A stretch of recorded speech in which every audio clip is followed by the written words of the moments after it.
G'day gamers, Ranger Tony here with another Pathfinder Kingmaker tutorial video. So today I thought I'd do a general introduction to rogues. Now the first thing I have to say is, please excuse me if I use the word thief. I'm an old school gamer. I started playing D&D a long time ago when the class was actually called thief, not rogue. Now I actually prefer the name rogue because thief has that connotation that you're going to do bad things, whereas rogue is just, well, you're a little bit of a, well, rapscallion, but that's, yeah, people don't always know what that means. You're the sort of person who does what you like, and you don't always follow the rules, but you're not necessarily a bad person. You're not evil, you're not, you're not always going to be bad. And as they tend to say in some of the descriptions of rogues, they often talk about how the rogue could be anyone. You know, they can include guards, mercenaries, the aristocrat, the minister for some royal person. Everyone can be a rogue. And I remember a lot of the D&D type stories that I've read and everything, particularly ones that are based on Forgotten Realms and things like that. There'll be characters that are, you look at them and go, they're definitely a rogue. They don't scream thief, but they, and some of them seem to be fairly accomplished fighters, but they're not necessarily bad people, right? And that's the thing you have to remember about the rogue. So you don't have to be evil. You know, there are ways, if you are playing this on a tabletop role-playing game, there are ways that you can justify, how you know how to pick locks. Well, you just happen to be an apprentice locksmith, that's fine. So, rogues. The rogue's big ability, yes, they can do things like pick locks and disarm traps, and that's fine. But so can bards. And in fact, so can anyone. Any class can take those abilities if they want them. The rogues are going to be better at them, definitely, but it's not like in earlier versions of various role-playing games where you just couldn't take those abilities if you weren't a rogue or a thief in those days. Nowadays, you've got a lot more flexibility. So if you want to build a fighter who also knows how to pick locks, in fact, that was something that I would do in some of the other games. Neverwinter Nights 1, for example, because you often, in most of the Neverwinter Nights 1 campaigns, it was just you and one companion. If you didn't want to take a rogue as your companion, I would often play a ranger or a sorcerer or a monk who also knew how to pick locks, because that was useful.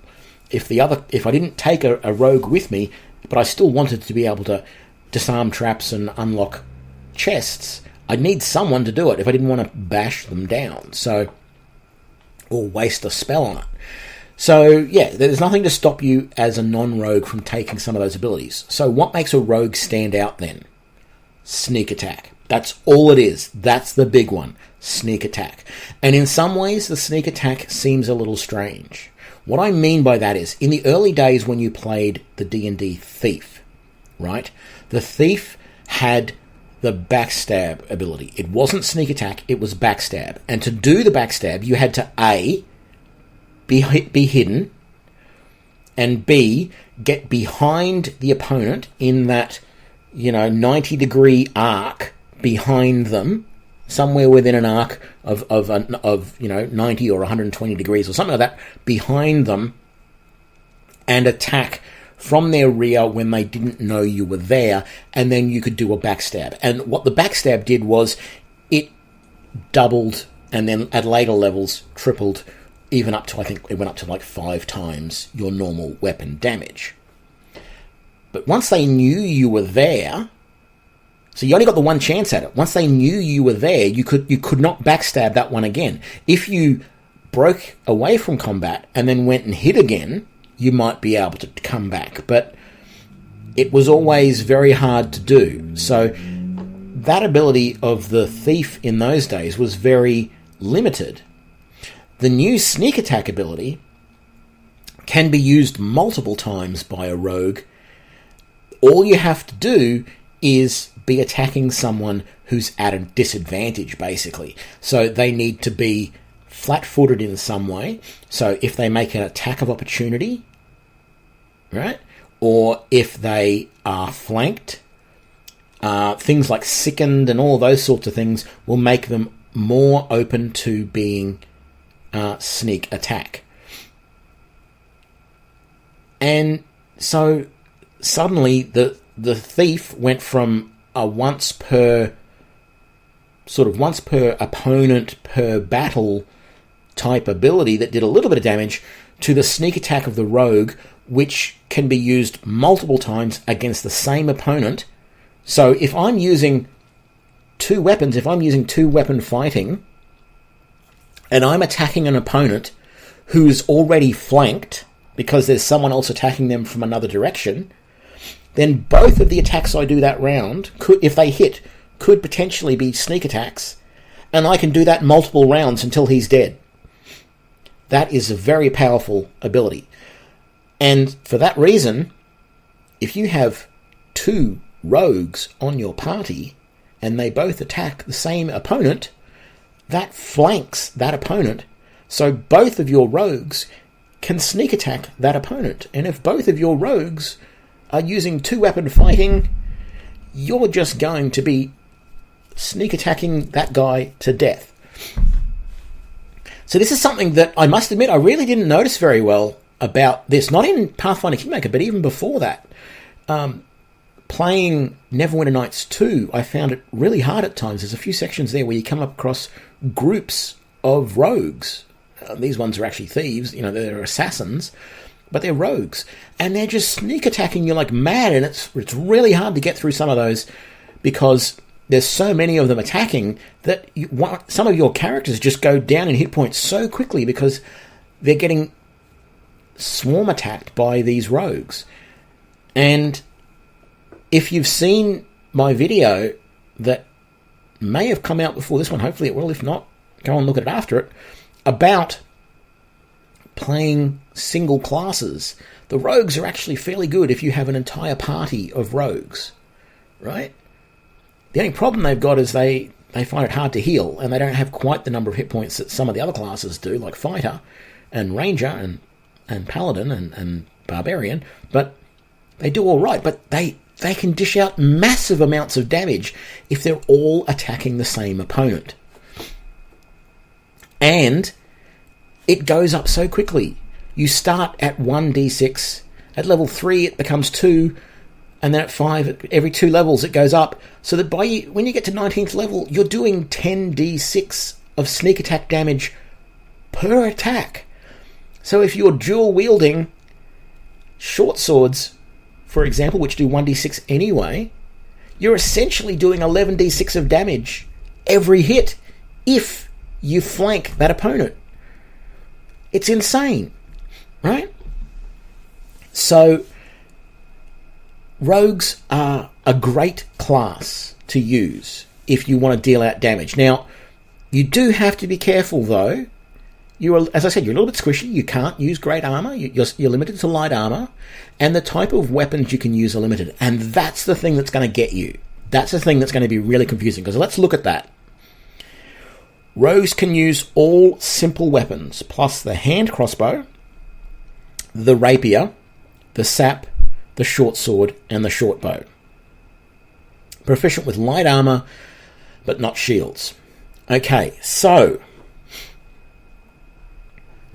most of the weapons that you're going to pick there, right? The two most common weapons traditionally for a rogue: short sword or dagger, right? Dagger 1d4, short sword 1d6. You've got rapier in there as well, 1d6. It says sap in there. Doesn't exist in the game that I've seen, right?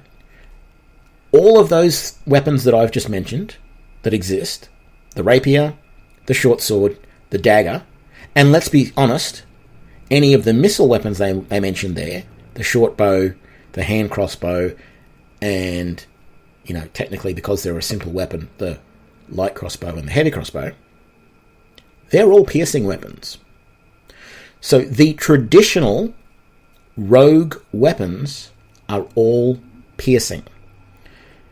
That can be a problem, right? So you want to be very careful what weapons you pick. Because if you decide that you want to pick another weapon that isn't a piercing weapon, you're actually very limited. It says simple weapons there. Now, when you start off with weapon finesse, right? So you want a finessable, slashing, or bludgeoning weapon, right? Because most of the finessable weapons are piercing.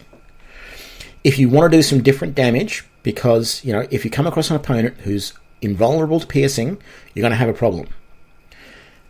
And this, in the weapon finesse, it says Elven Curved Blade, Estoc. They're both exotic weapons.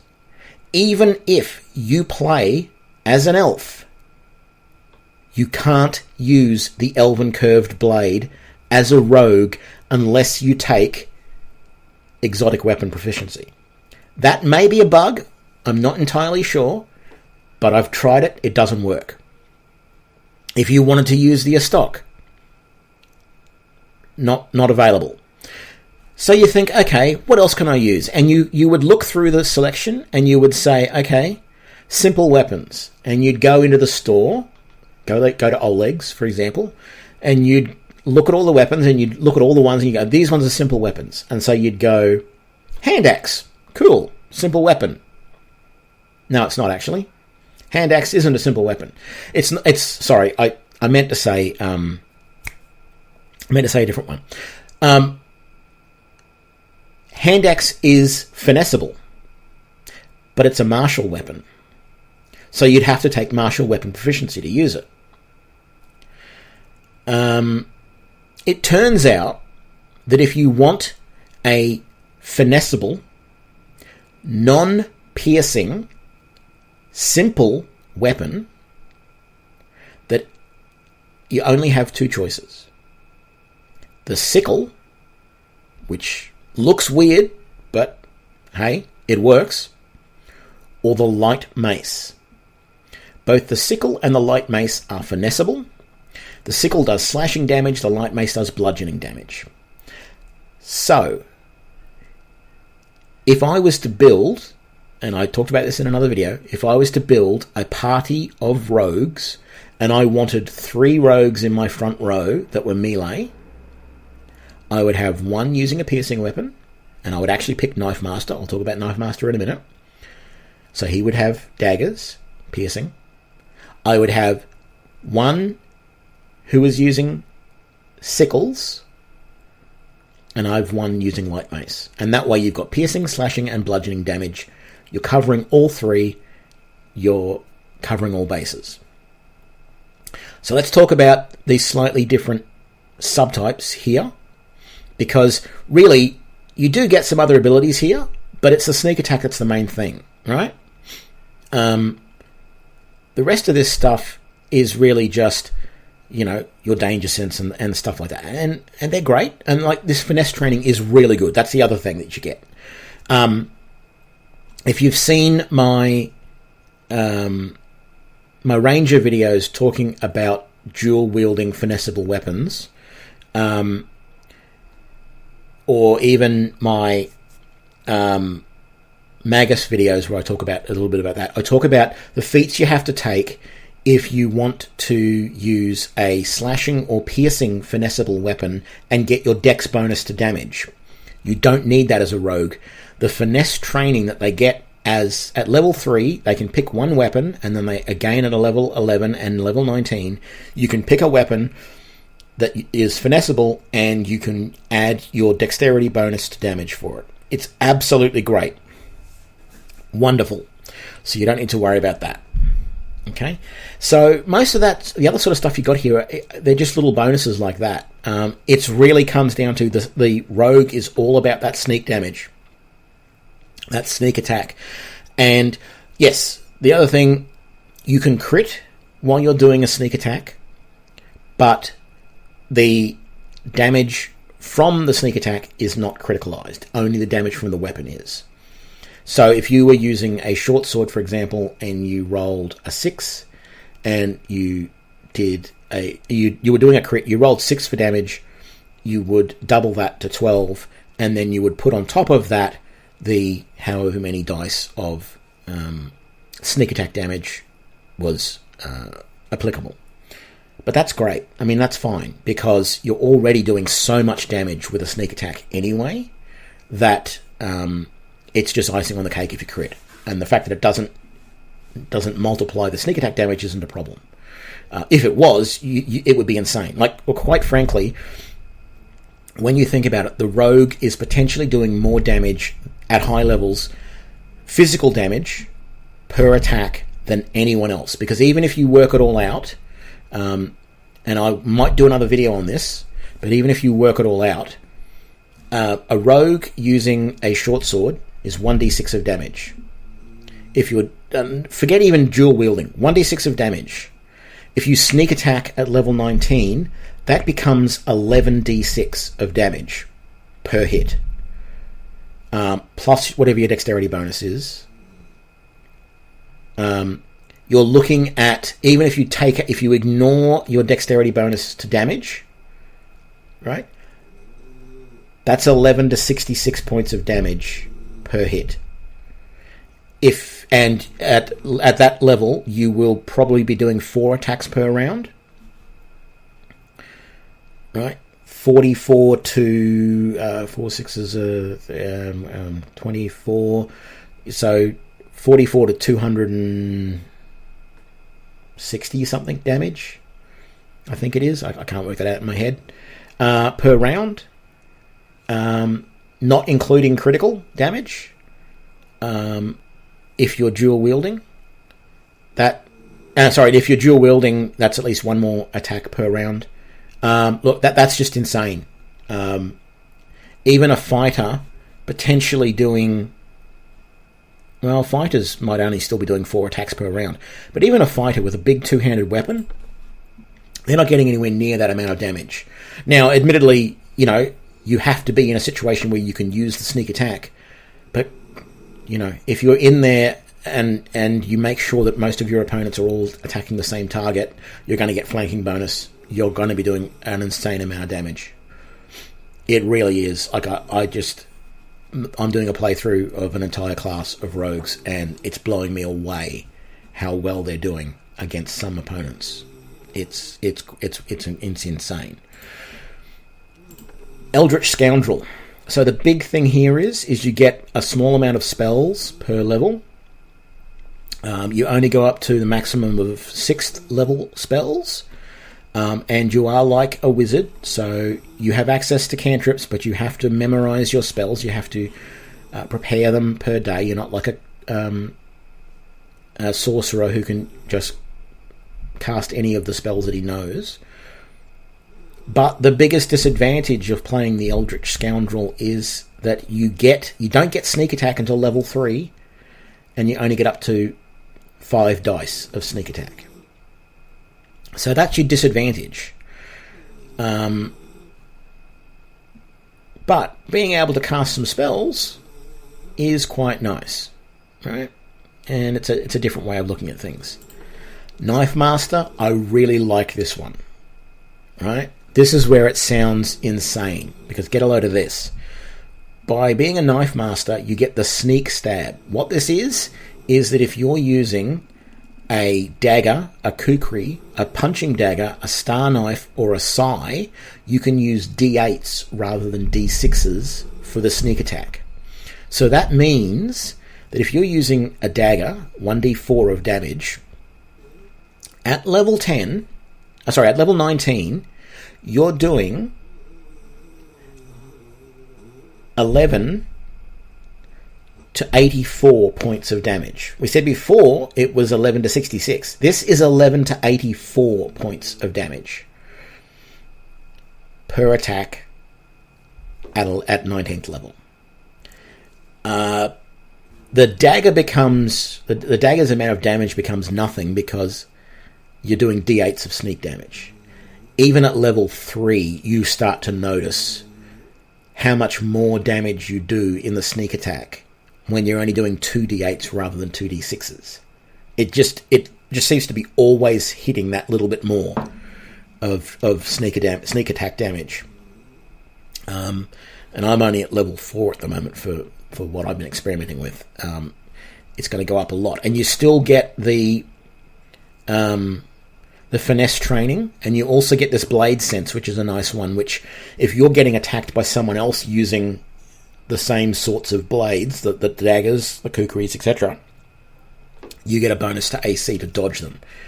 So it sort of wouldn't work out if it was Knife Master against Knife Master, but if you come across someone else using a light blade like that against you, you're better at defending yourself, and it works really, really well. The Thug is probably the worst of the rogues that I've seen, but it's still not bad. So what the Thug's big difference is, it still has the same progression and the same weapons, and it's still doing everything finessable, but at level 3 you get this brutal beating. And what this does is allow you to sicken one of your attacker by reducing your sneak attack damage by 1 dice when you do a sneak attack. So rather than doing 2d6 of damage, I can turn on this ability and still only do 1d6 of damage, but I sicken the opponent. How is that helpful? Well, I think sickening automatically puts them in the position that you can then continue to do sneak attacks on them because they're already in that vulnerable stage. So it sort of means that if you can get that sneak attack in and they get sickened for a number of rounds equal to half your rogue level. So at level 4, for example, they'd be sickened for 2 rounds. If you can get that sneak attack in and get them sickened, then for the next 2 rounds you can do free sneak attacks on them. I think that's the way it works. So that's really good. Now, the thing to note, the rogue has, where is it? There's a trap sense ability. Danger sense, I think it is. Yes, this danger sense ability. You don't get that for the Knife Master or the Thug. This extra ability that you get as a Thug or as a Knife Master, you lose that danger sense ability. But that's really it. Yeah, so that's sort of my introduction to rogues, guys. Look, the builds are pretty straightforward. You're going to want dex, right? And if you have any racial bonus, you're going to want to put that into dex. I recommend starting at 18. And look, if you're playing the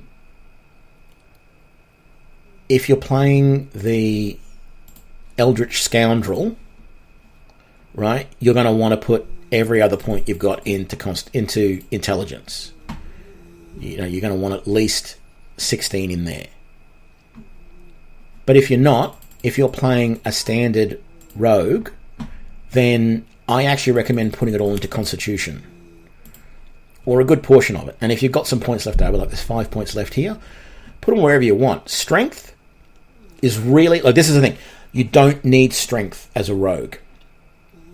It does nothing for you, because starting at 3rd level, you get that finesse training, which puts your dexterity bonus to damage.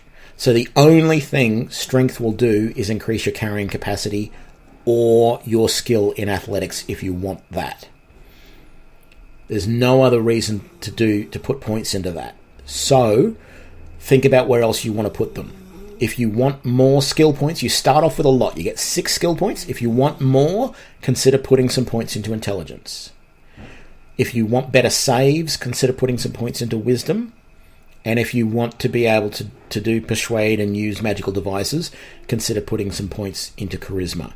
But realistically, that is the base that you want. 18 for dex, 16 for con. If you've got points left over, you don't have enough con to go any higher, you could go to 19 and then chuck, a couple of points in something else. I would probably go strength just for the carrying capacity and go to 14. But that's the sort of recommendation I would make. Ability skill points here. Look, again, this is really up to you, but you are good at trickery and stealth, so take them. Particularly if you're going to play an entire party of rogues, stealth is a good idea because then you can all sneak up on opponents. If not everyone in your party is stealthy, though, I tend to find you do a lot of more of micromanaging to get one of your party member, your rogue, into close range via stealth, and then if he gets discovered early, he's out there in the middle of nowhere with no support. So I tend not to use stealth as much.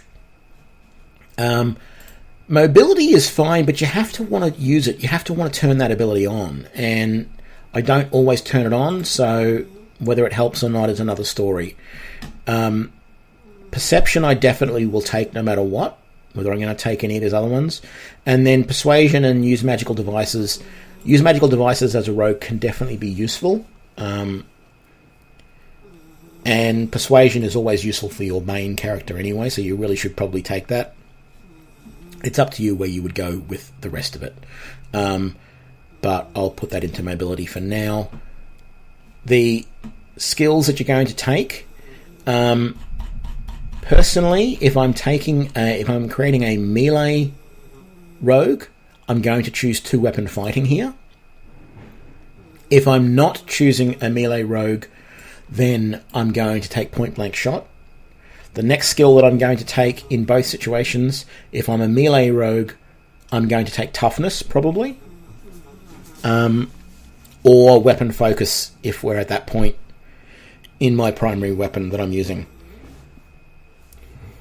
And with the 2-weapon fighting, I'm going to be using the same weapon in each hand. There is this... Some people like to do things like put a rapier in one hand, which does 1d6, and a dagger in the offhand doing 1d4. That's fine. But if you want to get weapon focus and improve crit and all those sorts of things, you've got to get it in both weapons. That slows you down. So I'd rather use a short sword in each hand, or a sickle in each hand, or a dagger in each hand, or a light mace in each hand, than anything else.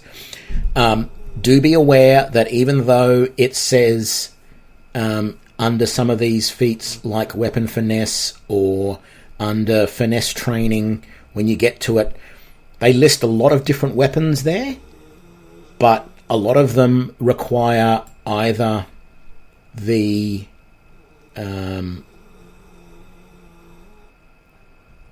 martial weapon proficiency or the...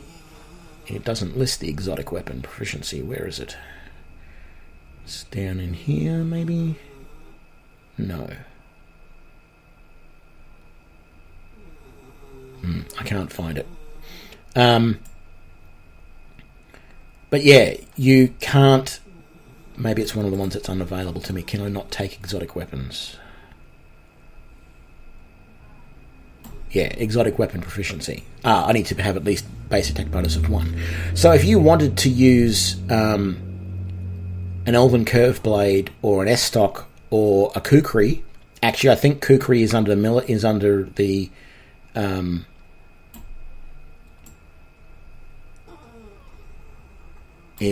military weapons.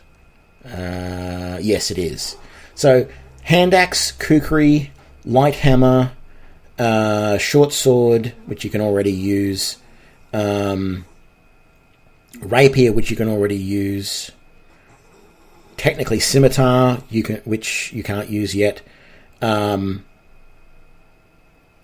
might be some more. Those are all finessable, but unless you take the martial weapon proficiency to use them, you can't get them. But the game will let you take feats in them before you can actually use them. So you'll go to them to buy one and you'll find that it won't let you use it.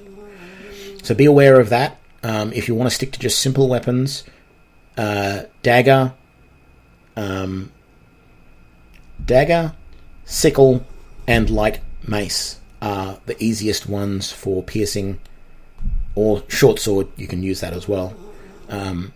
short sword, rapier. But if you want something that doesn't pierce, sickle and mace. Okay, I'm not going to do an in-depth build on this. That's where I would start. And then, of course, you've got to pick your alignment and all that sort of stuff. There's no restrictions on a rogue. You can be any alignment, which is great. I normally pick chaotic good.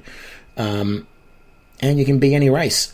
Just talking on races, which I didn't really talk about right at the very start, the good thing about rogue is because the sneak attack is not affected by race.